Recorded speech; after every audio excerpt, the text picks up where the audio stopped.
I mean, look, I know the Green Bay Packers looked great last week. They look like themselves, hanging 42 points on the Houston Texans. I know they're facing an offense this week that has trouble scoring points in general. I know the Packers are laying less than a touchdown in this game, but when are we going to learn on the St. Louis Rams? At some point, it's time to take a step back and reevaluate the Rams, say, maybe this team's a little better than we thought they were. Maybe we should stop betting against the Rams. Now, I'm not talking to myself in particular because I've actually bet on the Rams a couple of times this year, but this team has been a great team to back. 3-3 on the year, but 5-1 against the spread. In the 3 home games this year, they've been underdogs in all 3 games. They've won all 3 games outright. Green Bay, a 5-point favorite in this game, currently on BETDAQ, 44.5 the total.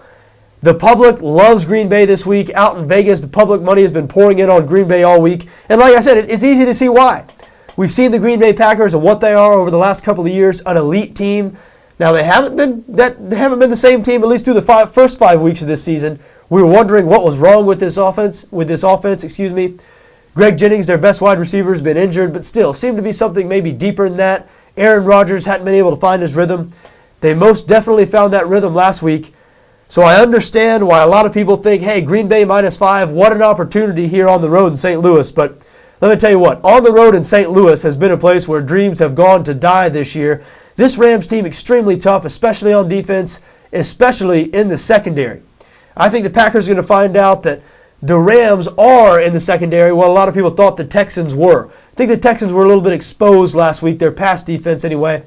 They came into that game ranked 3rd in the league in pass defense, but when you looked at their 5 opponents, 4 of those 5 opponents, Miami, Jacksonville, Tennessee, New York Jets, those teams struggle to pass the ball. And the only team they played in their first 5 games who could pass the ball, the Denver Broncos and Peyton Manning, they threw for 330 yards on the Houston Texans. So Aaron Rodgers, 338 last week, 6 touchdowns. I don't think the Texans are quite as good in the secondary as we thought they were, but the Rams are. This is a nasty secondary. Cortland Finnegan, still a grizzled veteran now in the NFL, but still playing at a high level. And young Janoris Jenkins, got to be really impressed with this guy. That being said, I don't expect them to totally shut down this Green Bay passing game. Green Bay is just too good on offense. But when I see a total of 44.5 here, I think that might be a little high. St. Louis, they struggle to score points. I mean, this is a team, they're conservative because they need to be. Not many weapons at the wide receiver position, especially now that Danny Amendola is out. I mean, he's Sam Bradford's favorite target.